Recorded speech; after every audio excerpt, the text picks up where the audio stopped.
The first thing I've done is added... Whoa! Good start, Foxy. Wow, just walk out of the window, mate. Good job. Hello and welcome to the Truly Bedrock Rundown, where we cover the many derps of the Truly Bedrock SMP. I'm CT Clunker, this week's special guest. I used to help with the very first rundown, and I'm excited to be back to help out on this one. As always, all the links to Truly Bedrock members will be down in the description below. Now, without further ado, let's begin. We start the week out with Foxy Noto, who gets started on his next part of the one-shot build, the cave, and falls out the window. Only Foxy. The cave section is done, but it would be nice for it to have a purpose, and Foxy makes a joke that is the room for requirement as opposed to the room of requirement. And to get in and out of this place, he just smashes a hole in the window. Again, only Foxy. Then Foxy flies into the new cave mouth before fixing the lighting glitch and is now happy with the entrance even if it is a bit weird. Well, so is he if it's fine. Later he finishes the overworld section and states its requirement is sleep and energize. In the next episode, Foxy runs into fishy issues. Slack promised Foxy all the fish he could want, then proceeded to use it. Foxy is not happy that Slack has abandoned him. Slack's reasoning is that you can't build a creeper farm and fish farm up in the air above the spawn town. Boring. After building the fish farm, Foxy stocks his furnaces and is happy again. Then Foxy gives Slack all his iron before realizing Slack's beacon is made of iron.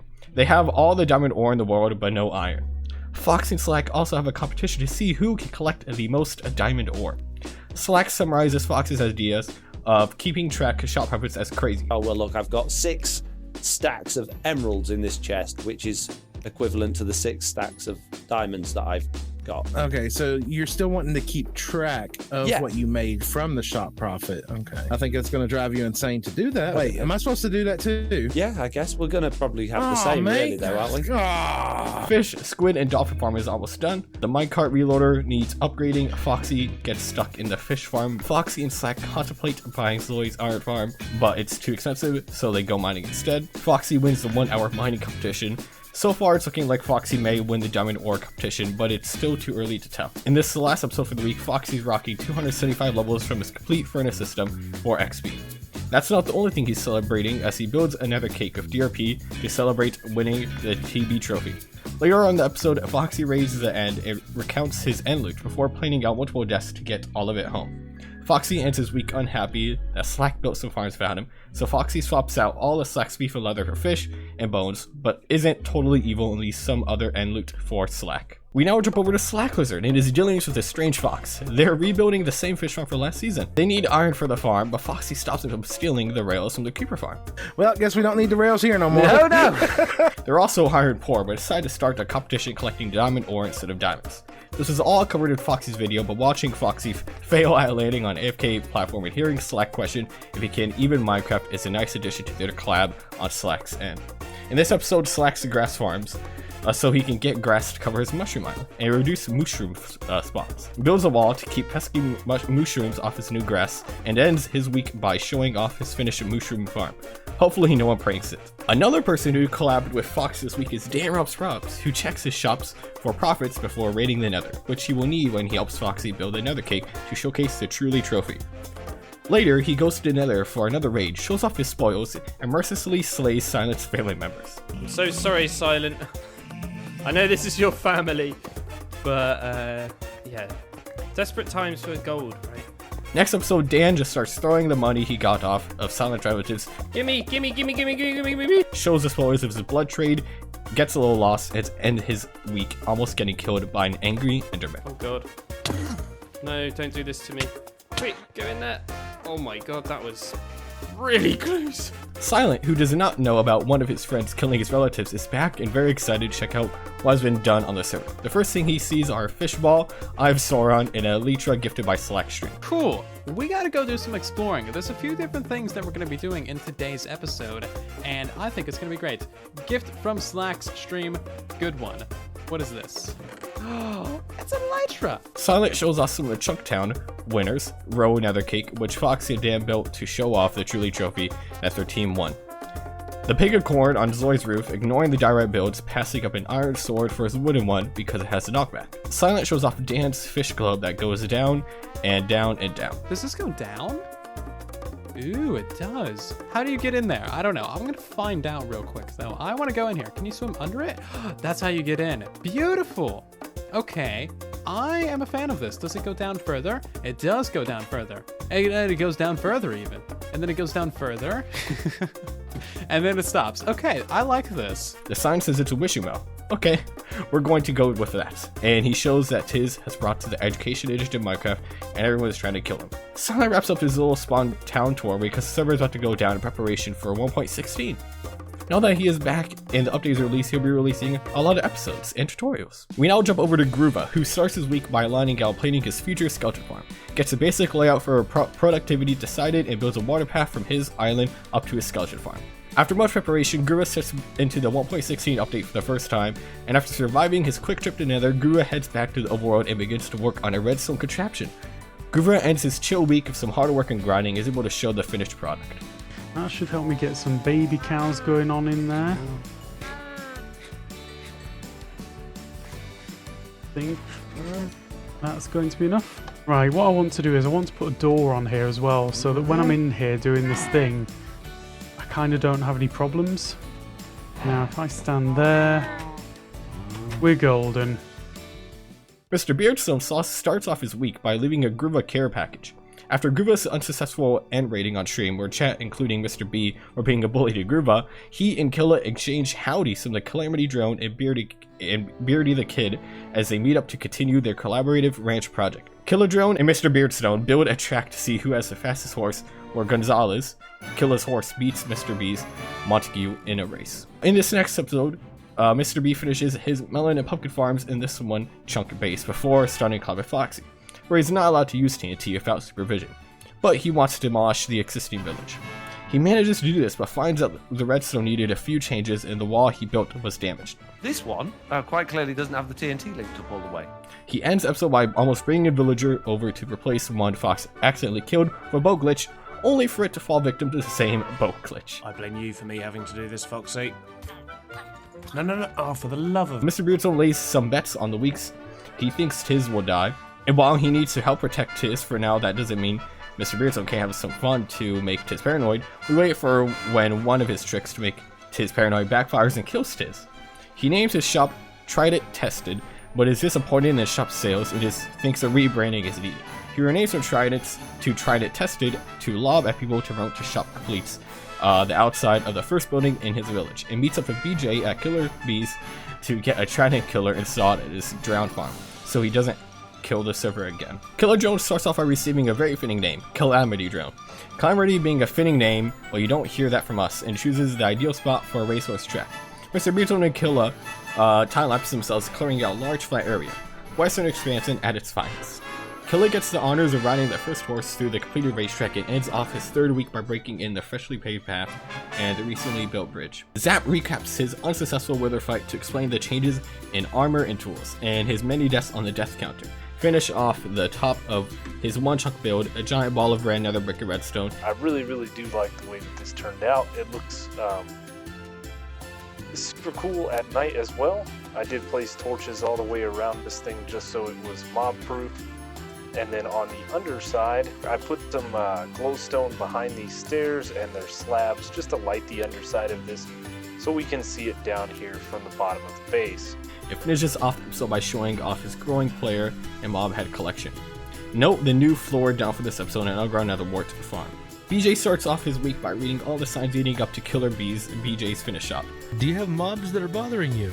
Do you have a server mate named Tiz? Come visit Killer Bees for all your killer needs. Batteries aren't likely included. Lai, BJ's first customer, was expecting bees, but BJ did have something she needed, a Trident killer.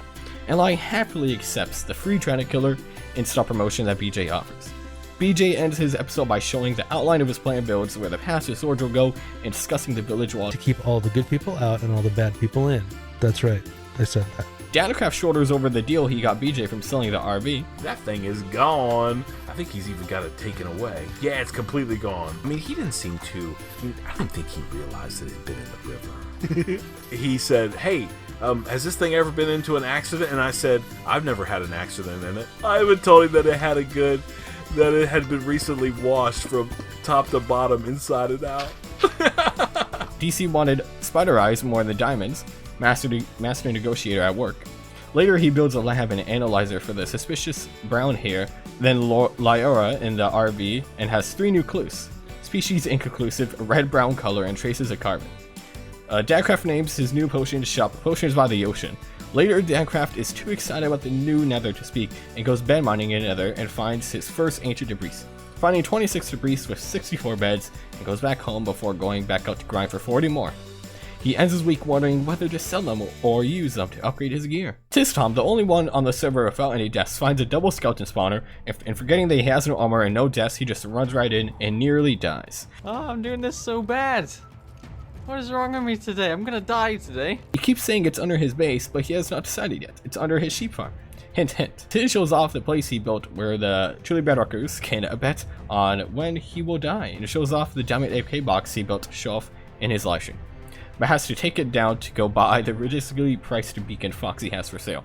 200 diamonds gone, and his deliberately obvious wool shop, his words not ours, is now complete. His house in Chunktown has been booby-trapped. He sneaks around a little, then runs off scared, and later takes his stuff and moves into Mr. B's house, which should make it easier for Mr. B to protect him.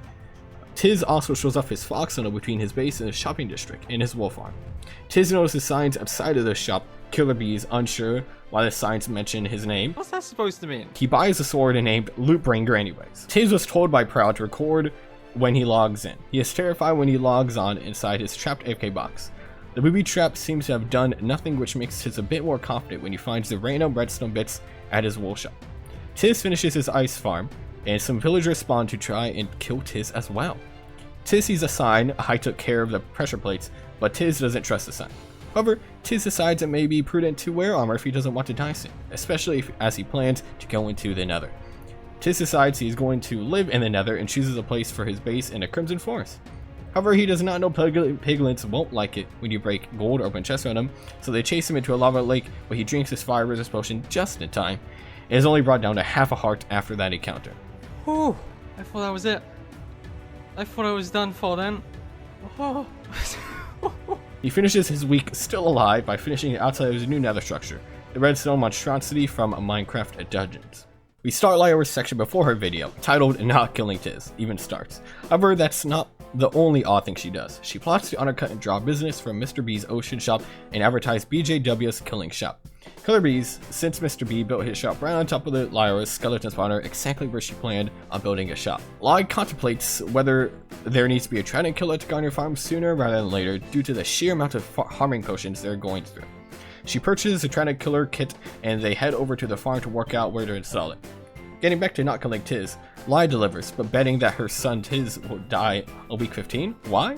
Because she is pretty sure he is going to die, because she is pretty sure he is going to be fine on his own, and also, Ly will be his secret bodyguard / booby trap diffuser, as long as it doesn't take the fun away from the kill Tiz competition. And I'm sure since it's Tiz, there's something, actually shockingly no, nothing on that last page, wow. Ly shows Zoe the double spawner that is almost set up. The water stream is done, Trident killers order it, and they have a plan to make sure the spiders do not climb out. Well, we've got so many, things that are selling bows over there. I'm gonna put some dispensers in the ceiling so that if if the cave spiders manage to climb that high, then it just shoots them down. This has become a lot more complicated than she originally planned, but I guess that's what happens as Zoe gets stuck into a project. Ly shows off the curtains in her one-chunk motel build, showing off her expert banner making skills and her proficiency in overthinking. She then goes on to build the interior of one motel room in her signature tacky style. Rogue Fox starts this episode of a montage of Rogue and Prowl dying many times to zombies, to find that the flow of zombies was from a double zombie spawner. Even with Prowl's help, Rogue can't find his pants. Rogue shows off his new netherite pickaxes and his episode testing his new double spawner, and again the zombies pour out and travel along the water streams. 1, 2, 3. Oh yeah, that's a good amount of them. Okay. Yeah, so wow. In Prowl's one episode this week, he strikes a business deal with Mr. BJ in preparation for the nether update, kidnaps some poor villagers from their home and begins to haul them across the overworld, and after much struggling, Prowl finally gets some villagers in the hole. Enjoy those nice chill sides because Lois is next. He and Ly burn the Woodland Mansion, better to be safe than sorry after last season's mansion problems. Zoe then reviews his gifts and profits. 45 diamonds from Rogue for 6 money books, Sugar shells off Mr. B, a statue of Foxy requesting more andesite, more bookshop profits, and explains the number of minecarts.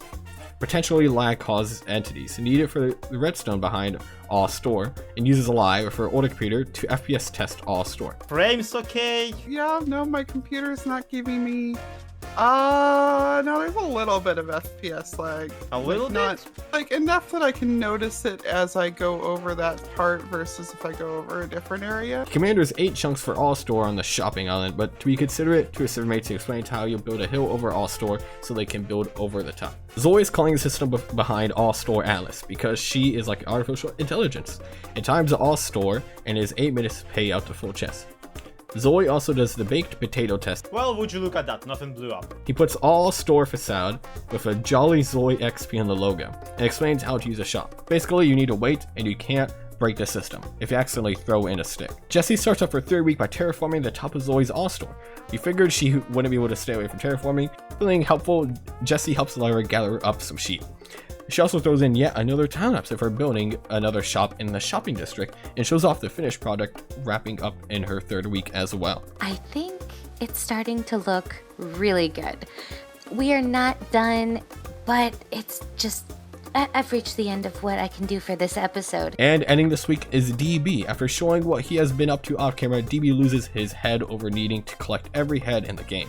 He waits till sundown begins to go on a phantom killing spree. DB shows off the storage room he decorated off camera, begins to have late night hallucinations, and wraps up this week by making sure all of his farms are in working order. I thought that was a dolphin for some reason then. The minecart.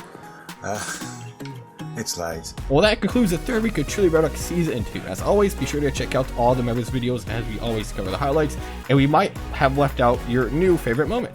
Be sure to subscribe so you never miss a rundown, and follow us on Twitter for updates and behind the scenes sneak peeks. That's all the time we have for today. Thanks so much for watching, and have a good one.